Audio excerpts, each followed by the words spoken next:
couple of things surprised me the most. First off, really digging into what the boycott was really interesting for me, and that kind of rich detail around how it actually worked, that there were, dispatchers, that it was women, mostly led by women.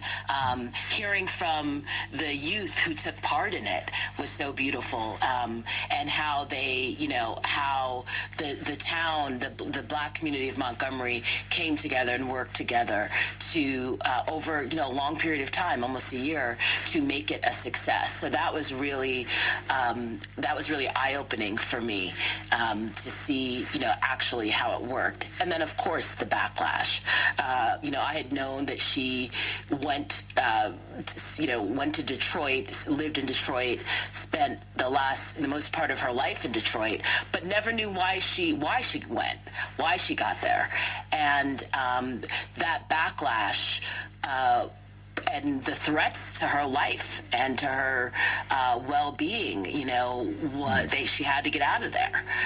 We often think of these civil rights leaders as, heroic and make these stances and then everything's fine.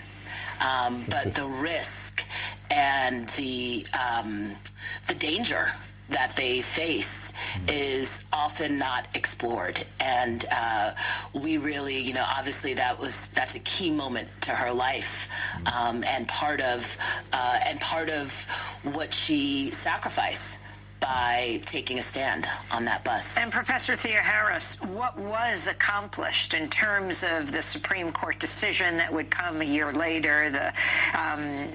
How many people knew that it was Rosa Parks who launched Dr. Martin Luther King, really, into the huge public national and international arena? Right.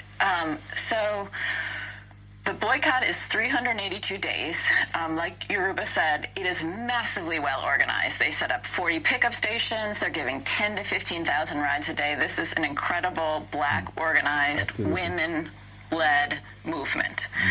2 months in, one of the things they had learned, so Rosa Parks is not the first person to get arrested on the bus. There was a trickle of people over the decade before Rosa Parks. We know the name Claudette Colvin 8 months earlier.